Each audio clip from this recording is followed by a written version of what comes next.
Serentak. Oh, itu. Serentak lah maksudnya. Jadi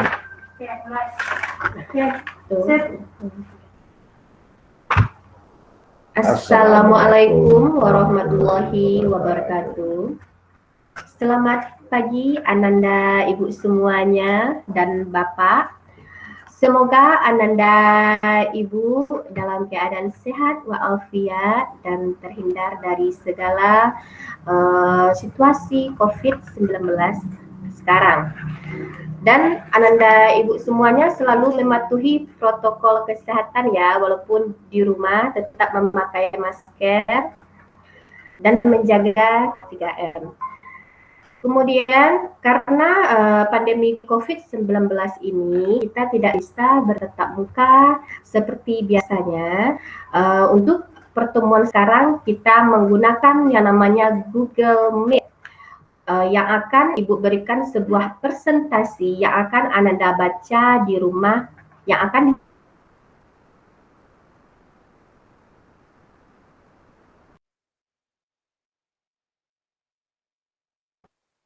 pada hari ini kita akan memulai pembelajaran kita, yaitu bab pertama untuk semester 1 ini berjudul objek IPA dan pengamatannya. Next. Kita tahu bahwa pengamatan IPA itu membutuhkan atau dapat dilakukan dengan beberapa tahapan, di mana tahapan pertamanya kita sebut dengan pengamatan. Next. Pengamatan ini bertujuan untuk kita dapat memantau daripada hal-hal apa yang kita selidiki. Pengamatan ini bisa dilakukan manusia secara manual dengan menggunakan indera, tetapi penyelidikan IPA ini ada yang lebih rumit dengan menggunakan alat-alat yang lebih canggih seperti mikroskop. Coba kamu bayangkan kalau kita disuruh melihat COVID-19 bagaimana warna dan bentuknya dengan mata biasa. Ini hal yang tidak mungkin, tetapi manusia mempunyai teknik tertentu dengan menggunakan alat yang canggih yang disebut dengan mikroskop elektron.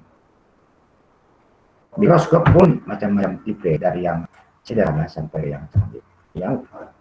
Yang kedua, ini kita sebut dengan inferensi atau sama dengan inferensi kita sebut dengan rumuskan masalah. Yang kita lakukan dalam tahap ini adalah mencari informasi dan data-data yang berhubungan dengan apa yang kita amati. Kemudian yang ketiga adalah mengkomunikasikan. Artinya informasi yang kita dapat, berita yang kita dapat, data yang kita dapat akan kita komunikasikan untuk dapat membuat suatu kesimpulan, bisa dalam bentuk data, berbentuk tabel, berbentuk grafik, gambar, dan lain-lainnya. Next. Untuk berikutnya, kita pelajari lagi tentang penggolongan penyelidikan IPA.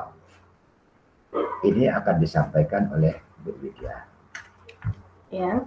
Next, selanjutnya untuk inferensi. Next.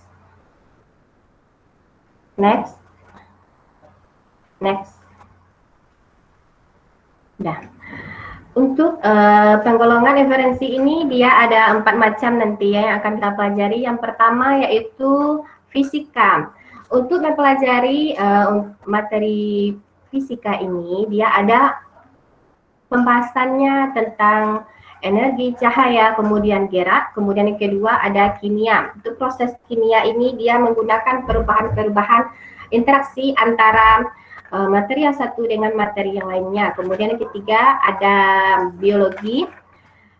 Biologi ini merupakan suatu cabang IPA yang perlu kita pelajari, yaitu berhubungan dengan sistem kehidupan kita sehari-hari ya. Yang keempat yaitu ilmu bumi atau antariksa, yang merupakan suatu cabang IPA yang mempelajari tentang asal mula bumi. Next, selanjutnya.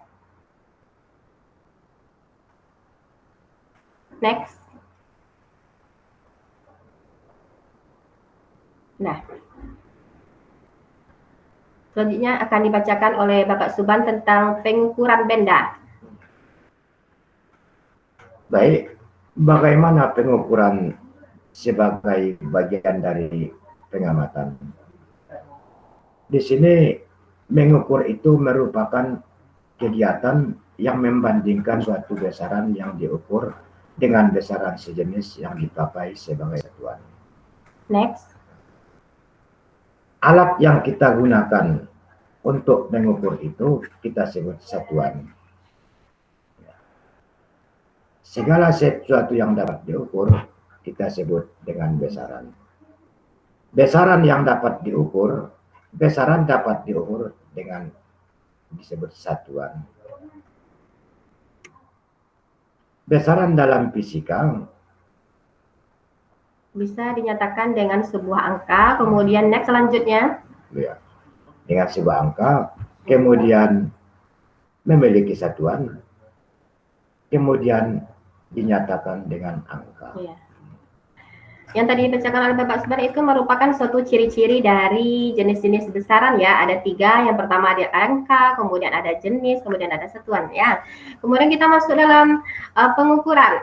Di jenis pengukuran ini dia ada 2 macam. Yang pertama ada pengukuran satuan baku, kemudian yang kedua ada satuan tak baku.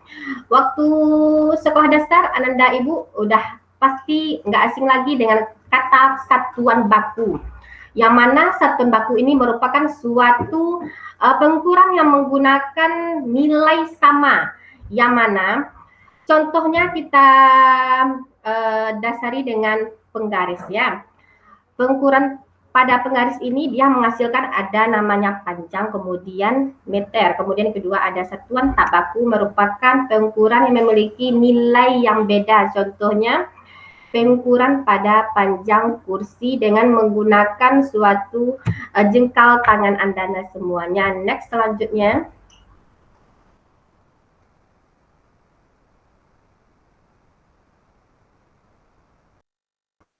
Ya, tunggu sebentar ya Anda Ibu. Next.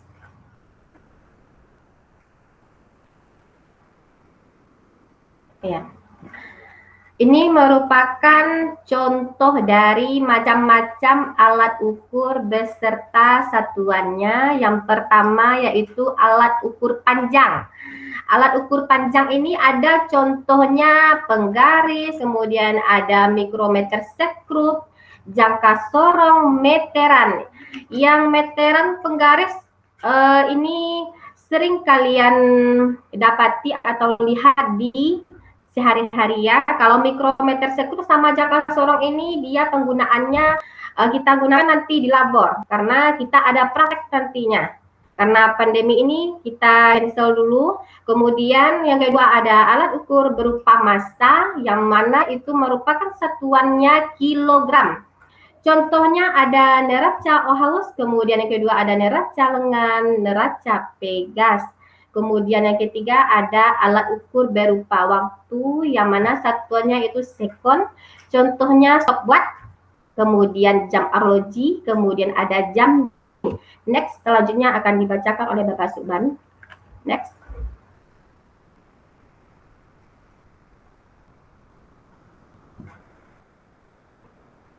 Baiklah, besaran itu ada beberapa kelompok juga. Yang pertama kita sebut dengan besaran pokok. Besaran pokok merupakan besaran yang satuannya telah didefinisikan terlebih dahulu, terdiri atas 7 besaran. Yang pertama di sini adalah besaran panjang, di mana satuannya meter, kita lambang M, kemudian alat ukurnya bisa contohnya adalah penggaris, tetapi bukan penggaris saja, alat ukur panjang banyak yang lain. Yang kedua massa, besaran massa. Ini satuannya adalah kilogram. Kalau kita buat tuliskan lambangnya itu kg, di mana satu di antara alat ukurnya adalah neraca. Nanti mungkin ada neraca, timbangan dan lain-lain. Kemudian besaran pokok yang ketiga adalah waktu. Satuannya adalah skon atau detik, dilambangkan dengan S. contohnya adalah stopwatch. Kemudian yang keempat adalah besaran pokok suhu.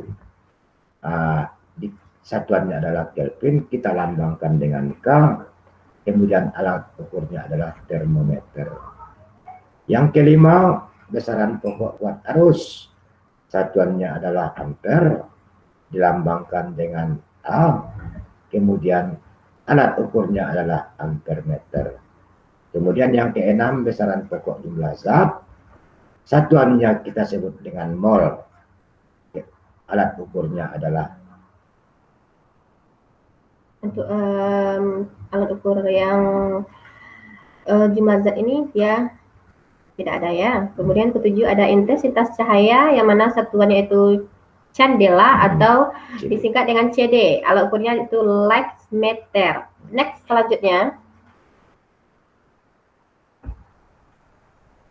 Nah, koferensi satuan panjang. Untuk koferensi satuan panjang ini waktu sekolah dasar anak-anak ibu udah pelajari yang mana kilometer, hektometer, kemudian ada dekameter, meter, desimeter, sentimeter, sama milimeter. Contohnya yang pertama 2 meter ke sentimeter berapa dia? Berarti kalau meter ke sentimeter berarti dia turun ya. Kalau sentimeter ke meter dia naik. Kalau dia 1 turunnya berarti 10. Kalau desimeter ke sentimeter berarti 100. Seterusnya seperti itu. Karena ini udah kita pelajari waktu SD dulu. Pasti anak-anak ibu semua udah ngerti semua ya. Next selanjutnya. Kalau next. besaran pokok.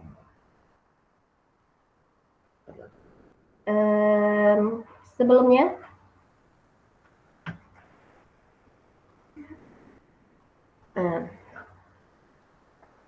Macam-macam. Next.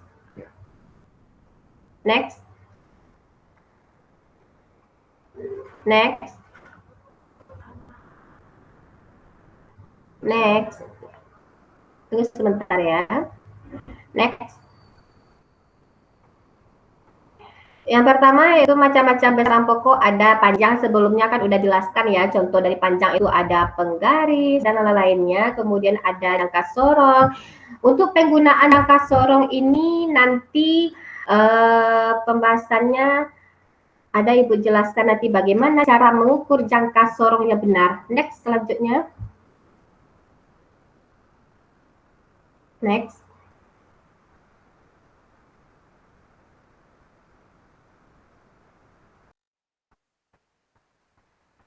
Next.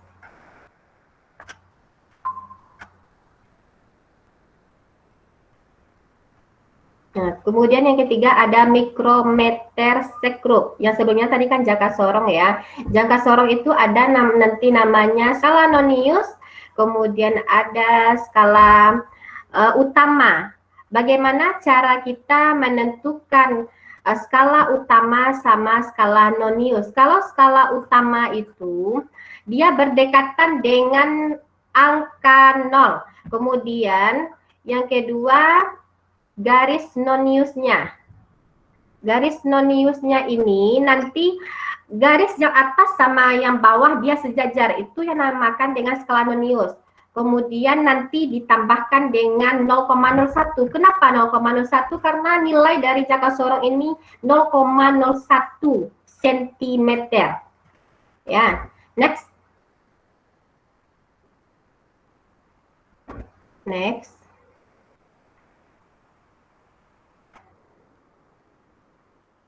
Ya, ini ada contohnya, contoh soal dari jangka sorong tadi ya. Sebelumnya, ya. Ya. Ini ada contoh soal dari jangka sorong yang mana di sini kan ada angka 2, garisnya agak tinggi dari setelahnya ya. Kita jelaskan dulu. 2 setelah angka 2 itu kan ada garis dia ya nak. 2 jadi kita bandingkan 1 dia berarti 2,1, 2,3 kayak gitu ya. Kemudian ada 5 yang garis ya.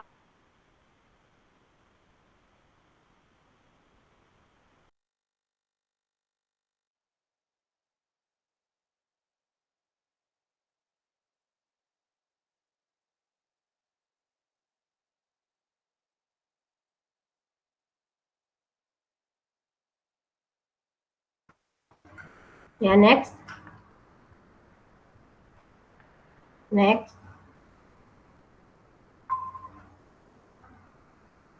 Ya, ini merupakan mikrometersek group, contoh dari panjang tadi ya. Next. Untuk mikrometersek group ini dia hampir sama penjelasannya kayak jangka sorong tadi. Mana yang skala utamanya, mana yang skala noniusnya. Kalau skala utamanya dia berada pada angka 20. Kenapa angka 20? Karena di atasnya kan 15 ya. Jadi kita dominankan kepada 5 semuanya ya. Karena di bawahnya ada 5, 10, 15, kemudian ada 20. Kemudian yang kedua ada skala nonius yang terletak pada garis yang sejajar, yaitu angka setelah 10. Angka setelah 10 kita hitung 1, 10, 11, 12. Jadi itu merupakan skala utamanya. Kemudian nilai dari mikrometersek group ini dia berbeda daripada jangka sorong tadi. Kalau jangka sorong nilainya 0,01, 0,01 satuannya milimeter. Berbeda dari jangka sorong tadi. Kalau jangka sorong nilainya satuannya sentimeter ya. Next, selanjutnya.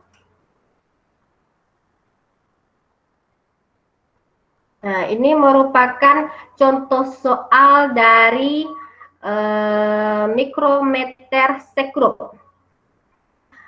Nanti Ananda bisa kerjakan di rumah nanti ini ya, contoh soal dari mikrometersek group ini, karena sebelumnya udah Ibu jelaskan gimana cara penggunaannya. Next.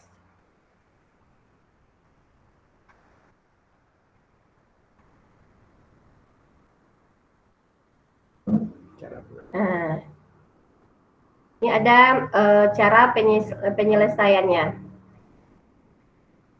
Ya. Anda pahami nanti gimana penggunaan dari mikrometersek group ini, kemudian jangka sorong, contohnya skala utama, skala nonius pada mikrometersek group ini dia hampir sama kayak jangka sorong. Jangka sorong juga ada skala utamanya, skala nonius, kemudian ada nilai dari jangka sorong, kemudian nilai dari mikrometersek group. Karena ini Ananda harus pahami gimana soal-soal dari jangka sorong sama mikrometersek group ini. Anda cari di rumah nanti di buku cetak atau sumber yang lainnya, ya.